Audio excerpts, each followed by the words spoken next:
नमस्कार, आप देख रहे हैं अपना प्रदेश उत्तर प्रदेश उत्तराखंड। मैं हूं आपके साथ सोनल। उत्तर प्रदेश और उत्तराखंड में आज से 12 से 14 साल तक के बच्चों का कोरोना टीकाकरण अभियान शुरू हो गया।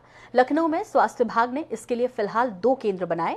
कार्यवाहक मुख्यमंत्री योगी आदित्यनाथ ने सिविल अस्पताल में बने टीकाकरण बूथ का निरीक्षण किया। इस दौरान उन्होंने टीका लगवाने आए बच्चों और 60 वर्ष से अधिक उम्र के लोगों से उनका हालचाल पूछा। आपको बता दें कि कोरोना के मामले अब काफी कम होने लगे हैं, लेकिन स्वास्थ्य विभाग अभी भी कोई कसर नहीं छोड़ना चाहता। बुजुर्गों से लेकर युवाओं तक लगातार टीकाकरण जारी है। ऐसे में अब स्वास्थ्य विभाग की ओर से 12 से 14 साल के बच्चों को भी टीकाकरण शुरू कर दिया गया है। इसके लिए उत्तराखंड स्वास्थ्य विभाग ने सभी तैयारियां पूरी कर ली। राज्य के प्रतिरक्षण अधिकारी डॉक्टर कुलदीप मर्तोलिया ने बताया कि उत्तराखंड में 12 से 14 साल के करीब 3.5 लाख बच्चों को टीका लगाने का लक्ष्य है। केंद्र सरकार की गाइडलाइंस के अनुसार बच्चों को वैक्सीन लगाई जाएगी। केंद्र से राज्य को 4 लाख वैक्सीन मिल चुकी हैं। राज्य के सभी जनपदों में वैक्सीन पहुंचा दी गई है। अधिक से अधिक बच्चों को जल्द लाभ देने के लिए वैक्सीन सभी जिला, ब्लॉक और स्कूलों में लगाई जाएगी। देश में 12 से 14 साल तक के बच्चों को सुरक्षित रखने के लिए आज अंतर्राष्ट्रीय टीका डे पर वैक्सीनेशन की शुरुआत की गई है। ये हम इस वक्त सिविल अस्पताल में हैं। पूरे उत्तर प्रदेश की बात करें तो 80 लाख ऐसे बच्चे हैं जो 12 साल के और 14 साल की उम्र के बीच में आते हैं। मुख्यमंत्री योगी आदित्यनाथ ने आज शुभारंभ किया है और हम इस वक्त पहुंच चुके हैं। ये ऑब्जर्वेशन रूम है, यहाँ पर बच्चों को बिठाला जाता है। सुबह से काफ़ी भीड़ थी, चूंकि स्कूली बच्चे यहाँ पर बहुत सारे पहुंचे हुए थे। स्कूली बच्चों ने वैक्सीन लगवाई, साथ ही साथ उनके जो पेरेंट्स हैं वो भी यहाँ पर आए थे। लगातार जिस तरीके से यहाँ पर भीड़ लग रही थी, हालांकि अब जो भीड़ की जो वो छट चुकी है, निश्चित तौर पर वैक्सीनेशन का लगातार जिस तरीके से चल रहा है। मैडम, आपसे बात करना चाहेंगे, सुबह से कितने बच्चे आ गए होंगे? हमारे पास 146 बच्चे आ चुके हैं, अब तक लगवा चुके हैं हमारे पास जो है वैक्सीन। ये क्या स्कूली ही बच्चे आए थे या फिर जो पेरेंट्स लेकर आ रहे थे? नहीं, सिर्फ हमारे पास अभी स्कूली बच्चे आए हैं। सिर्फ 10 बच्चे ऐसे होंगे जो अपने पेरेंट्स के साथ आए थे बस। मतलब अपने आप आने वाले बच्चों की संख्या कम है, जो स्कूल से व्यवस्थापक जो व्यवस्था की गई वहां से लोग आ रहे हैं। हाँ, वहाँ से लोग ज्यादा आ रहे हैं स्कूल से। ये बच्चों को कौन सी वैक्सीन लग रही है? क्योंकि पहले जो बड़ों को लग रही थी वो दूसरी लग रही। कोरो वैक्सीन लग रही है, ये बच्चों के लिए आई है, 12 से 14 साल वाले के बच्चों के लिए। एक बार बताइए क्या नाम है? कोरो वैक्सीन। शुक्रिया। तो स्वतः बच्चों की जो संख्या है, जिस तरीके से एक हुनर होना चाहिए, परिवार के जो लोग हैं, बड़ों को सोचना चाहिए कि उनके भी बच्चे सुरक्षित हो जाएं, क्योंकि कोरोना की चौथी लहर भी आ सकती है। तीसरी लहर में आई थी, सब सुरक्षित हुए थे क्योंकि वैक्सीनेशन ज़्यादा हो चुका था। अब चूंकि बच्चों को सुरक्षित रखना है तो कहीं ना कहीं स्कूली जो बच्चे हैं वो ज़्यादा संख्या में यहाँ पर आकर अपना वैक्सीनेशन करवाया है। लगातार सरकार प्रयास कर रही है कि जो करीब उत्तर प्रदेश में 80 लाख बच्चे हैं 14 से जो 12 साल के बीच में, वो वैक्सीनेशन कराएं। और साथ ही साथ आज बुजुर्गों को लेकर जो बूस्टर डोज वो भी लगना स्टार्ट हो गया है। कैमरापर्सन रियाज के साथ अनूप सिंह, जनता टीवी, लखनऊ। देश भर के साथ में ताजनगरी आगरा में भी आज 12 से 14 साल के बच्चों के लिए वैक्सीन की शुरुआत कर दी गई, जिसकी शुरुआत आगरा के जिलाधिकारी प्रभु नायर सिंह और सीएमओ अरुण श्रीवास्तव ने फीता काट दी। अब इस समय हमें जिला चिकित्सालय में यहीं पर डीएम प्रभु नायर सिंह ने इसकी शुरुआत की है। 12 से 14 साल के बच्चों के लिए कार्बो वैक्सीन की शुरुआत की है और आगरा को टारगेट दिया गया है कि 1,90,000 वैक्सीन लगाई जाएंगी। इसके साथ ही आगरा में जिला चिकित्सालय और जीवनी मंडी में 2 केंद्र बनाए गए जहां पर बच्चों को टीकाकरण किया जाएगा। इसके साथ ही स्कूल स्तर पर भी वृहद अभियान चलाकर इसकी शुरुआत की जाएगी। मैं ग्राउंड से प्रदीप रावत, जनता टीवी आगरा। वहीं राष्ट्रीय टीकाकरण दिवस के मौके पर उत्तराखंड में भी 12 से 14 वर्ष की आयु के बच्चों को टीका लगाया गया। हरिद्वार जिले में 12 साल से ऊपर के बच्चों को वैक्सीनेशन किया गया। नगर स्वास्थ्य अधिकारी हेमंत आर्य ने बताया कि हरिद्वार में वैक्सीनेशन लगाने के लिए कई केंद्र बनाए गए हैं। उन्होंने कहा कि जिले के ब्लॉक में भी एक वैक्सीनेशन सेंटर खोले गए। अभी तक 15 वर्ष से ऊपर तक के किशोरों को टीकाकरण किया गया था। अब सरकार ने 12 से 14 साल तक के बच्चों का टीकाकरण शुरू कर दिया है और उसी के तहत इस पर आगे कार्यक्रम चलेगा।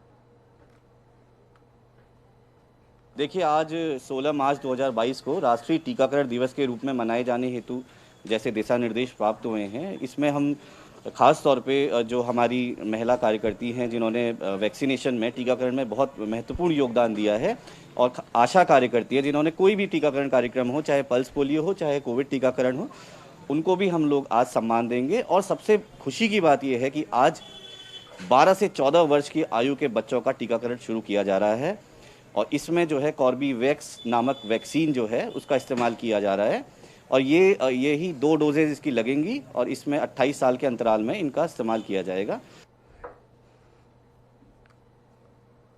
उत्तर प्रदेश विधानसभा चुनाव के नतीजे 10 मार्च को घोषित हो चुके हैं, जिसमें भाजपा को प्रचंड बहुमत मिला। एक और भाजपा नई सरकार के शपथ ग्रहण समारोह की तैयारियों में जुटी है। वहीं समाजवादी पार्टी के नेता स्वामी प्रसाद मौर्य ने तंज कसते हुए कहा कि 304 सीट पर जीतने वाली सपा पीछे हो गई और 99 सीट पर जीतने वाली भाजपा आगे हो गई। स्वामी प्रसाद मौर्य ने कहा कि बात भाजपा और सपा की नहीं है, बात है लोकतंत्र की। स्वाभाविक रूप से जो 2022 का विधानसभा चुनाव हुआ उसमें बैलेट पेपर वोटिंग में सपा 304 पर जीती, जबकि भाजपा मात्र 99 पर। लेकिन ईवीएम की गिनती में भाजपा कैसे जीती, ये अपने आप में एक सवाल है बड़ा। वहीं उन्होंने आगे कहा कि इसका मतलब है कि कहीं ना कहीं कोई बड़ा खेल हुआ है, इसलिए इस पर जो भी मीडिया के लोग हैं या अन्य विद्युत समाज के लोग हैं उन्हें विश्लेषण करना चाहिए। बात बीजेपी और सपा की नहीं, बात है लोकतंत्र की, चुनाव आयोग की पारदर्शिता, निष्पक्षता और पवित्रता की। स्वाभाविक रूप से जो 2022 का विधानसभा चुनाव हुआ, बैलेट पेपर वोटिंग में समाजवादी पार्टी 304 पर जीती, जबकि भाजपा मात्र 99 पर। लेकिन ईवीएम की गिनती में भाजपा कैसे जीती, ये अपने आप में एक सवाल छोड़ जाती है कि 304 सीट पर जीतने वाली समाजवादी पार्टी पीछे हो गई, 99 पर जीतने वाली बैलेट पेपर वोटिंग में भाजपा आगे हो गई। इसका मतलब है कि कहीं न कहीं कोई बड़ा खेल हुआ है। यूपी में प्रदेश के 15 करोड़ गरीबों को मुफ्त राशन का वितरण लोकसभा चुनाव 2024 तक करने की तैयारी है। ये योजना होली के बाद बंद होने वाली थी, पर इसे विस्तार देने की तैयारी राज्य सरकार कर रही है। इस संबंध में जल्द ही अंतिम निर्णय लिया जाएगा। जनता को होली और दिवाली पर महंगाई से राहत देने के लिए एक गैस सिलेंडर भी देने की तैयारी हो रही है। इसका प्रस्ताव खाद्य और रसद विभाग ने शासन को भेज दिया है। आपको बता दें कि प्रदेश में कोरोना काल के दौरान गरीबों को मुफ्त राशन देने की योजना शुरू हुई थी, जिसे नवंबर 2021 तक जारी रखना था, पर चुनाव और कोरोना के कारण लोगों की आमदनी पर पड़े प्रभाव को देखते हुए योगी सरकार ने मार्च के अंत तक इस योजना के जारी रखने का ऐलान कर दिया था। अब सरकार इस योजना को लोकसभा चुनाव 2024 तक विस्तार देने की तैयारी कर रही है। उत्तर प्रदेश सरकार ने होली पर 2 दिन के सरकारी अवकाश की घोषणा कर दी है। इस संबंध में यूपी सरकार की ओर से एक अधिसूचना जारी की गई। यूपी में होली के दिन 18 मार्च को अवकाश के बाद 19 मार्च शनिवार को भी सरकारी अवकाश घोषित किया गया है। यूपी सरकार में सामान्य प्रशासन के प्रमुख सचिव जितेंद्र कुमार ने ये निर्देश जारी किए। होली 18 मार्च को है, इसके अतिरिक्त 19 मार्च को भी होली का सार्वजनिक अवकाश देने की घोषणा हुई। अब होली के बाद यूपी में सरकारी स्कूल और दफ्तर 18 और 19 मार्च के बाद सीधे 21 मार्च यानी कि सोमवार को ही खुलेंगे, क्योंकि बीच में रविवार का साप्ताहिक अवकाश पड़ रहा है। इस संबंध में यूपी सरकार की ओर से एक अधिसूचना जारी की गई। बीजेपी के राज्य मंत्री रघुराज सिंह ने कर्नाटक हाईकोर्ट के फैसले पर बड़ा बयान दिया। रघुराज सिंह ने कहा कि कर्नाटक हाईकोर्ट ने फैसला अब दिया है। मैंने तो 2 साल पहले ही कह दिया था कि भारत में बुर्का हिजाब प्रतिबंधित होना चाहिए। कोर्ट के फैसले का सम्मान करते हैं। देश तालिबान नहीं है। बुर्का हमारे देश में होना नहीं चाहिए। महिलाओं की मूलभूत आवश्यकता रोटी, कपड़ा और मकान है, बुर्का नहीं है। एएमयू भारत से अलग नहीं है। बुर्का पूरे देश में बैन होना चाहिए। ये कानून पूरे देश में लागू होना चाहिए। बुर्का भारत में बैन होना चाहिए, क्योंकि करीब 17 कंट्रियों में बैन है। इसलिए मैं ये चाहता हूँ कि ये जो फैसला आया है इसका मैं बहुत बहुत स्वागत और सम्मान करता हूँ कि आदरणीय कोर्ट ने सम्मानित कोर्ट ने जो फैसला दिया है भारत देश के हित में दिया है। ये देश तालिबान नहीं है कि हाँ बुर्का कंपलसरी हो। बुर्का जो है दैत्यों के वंशजों का है, इसलिए बुर्का हमारे देश में होना ही नहीं चाहिए, क्योंकि महिलाओं के मूलभूत आवश्यकता बुर्का नहीं है। मूलभूत आवश्यकता रोटी, कपड़ा और मकान, ये चीजें हैं। लेकिन होता क्या, बुर्का में ढाल के ये सब गलत सलत सब काम कराना चाहते हैं। इसलिए मैं सम्मानित हाई कोर्ट का बहुत बहुत स्वागत तहे दिल से करता हूं। दिल्ली से मेरठ तक बन रही देश की पहली रैपिड रीजनल रेल का मॉडल कोच आज गाजियाबाद पहुंचा। मुरादनगर क्षेत्र के दहाई में national capital region transport corporation का डिपो है, जहां इस कोच को रखा गया। दावा है कि रैपिड रेल के सभी कोच अत्याधुनिक सुविधाओं से लैस होंगे। इसकी सीटें हवाई जहाज जैसी होंगी। फ्री वाईफाई की सुविधा मिलेगी। इस साल के अंत तक रैपिड रेल का फुल स्पीड पर ट्रायल होने की उम्मीद है। कोच में वेलवेट की सीटें हैं। हर सीट पर इतना गैप है कि स्टैंडिंग स्पेस आरामदायक हो। ये भी बताया जा रहा है कि रैपिड रेल के प्रत्येक कोच में दो ट्रांसवर्स सीटिंग होगी, यानी यात्री आमने सामने बैठ सकेंगे, जैसी सीटिंग मेट्रो में होती है। इसी रेल में फिलहाल 6 कोच होंगे और बाद में 9 कोच कर दिए जाएंगे। एक कोच पूरी तरह प्रीमियम क्लास का होगा, जिसमें एंट्री एग्जिट के लिए दोनों तरफ 2 गेट और स्टैंडर्ड कोच में 3 ऑटोमेटिक गेट होंगे। रीजनल रेलवे सिस्टम का मतलब ये है कि हम एक लंबी दूरी के डिस्टेंस को रेलवे सिस्टम से पूरा करने का प्रयास कर रहे हैं।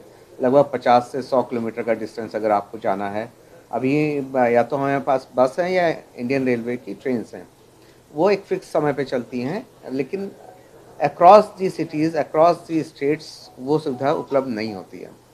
तो रीजनल रेल सीमलेसली 4 स्टेट के बीच में चलेगी, दिल्ली, हरियाणा, राजस्थान और यूपी। इस तरह का एक सिस्टम हम लोग डेवलप कर रहे हैं और ये हाई स्पीड ट्रेनें हैं, 180 किलोमीटर प्रति घंटे की स्पीड पे चल सकती हैं और लगभग आपको जो एवरेज स्पीड एक कस्टमर को कम्यूटर को मिलेगी वो 90 से 100 किलोमीटर प्रति घंटे की स्पीड आपको मिलेगी। यूपी विधानसभा चुनाव जहां अब खत्म हो चुके हैं और पूर्ण बहुमत से बीजेपी की सरकार सत्ता पर काबिज होने को तैयार है और जल्द ही योगी 2.0 की शुरुआत होने जा रही है, वहीं होली का जश्न भी बड़े धूमधाम से मनाने के लिए चुनावी माहौल में ढलता हुआ नजर आ रहा है। इस बार एनसीआर में होली का बाजार पॉलिटिकल रंग में रंगा हुआ है। योगी मोदी की लोकप्रियता से काफी लोग प्रभावित हैं, जिससे होली के रंग और पिचकारी, ऊपर से सीएम योगी और पीएम नरेंद्र मोदी के फोटो भी हैं। इन सामानों का क्रेज भी खूब देखने को मिल रहा है। इनके नाम की पिचकारी भी मार्केट में बिक रही है। बच्चों से लेकर बड़े तक इस पिचकारी को पसंद कर रहे हैं और पूरी फैमिली के लिए मोदी योगी पिचकारी खरीद रहे हैं। यूपी विधानसभा चुनाव में बीजेपी को मिली प्रचंड जीत का रंग अब होली के बाजारों पर दिख रहा है। होली के त्योहार में चंद रोज बचे हैं, ऐसे में संगम नगरी के बाजार बीजेपी के रंग में रंगे दिख रहे हैं। प्रयागराज के बाजारों में पीएम मोदी के मास्क, गुलाल, पिचकारी के साथ बुलडोजर भगवा होली खूब बेची जा रही है। पीएम मोदी मास्क और बुलडोजर भगवा होली लोगों की ओर से सबसे ज्यादा पसंद किया जा रहा है। इसकी काफी डिमांड भी है। चौक इलाके में दुकानदार मोहम्मद वसीम के मुताबिक मोदी मास्क की सबसे ज्यादा डिमांड है और इसकी बिक्री भी अच्छी खासी है।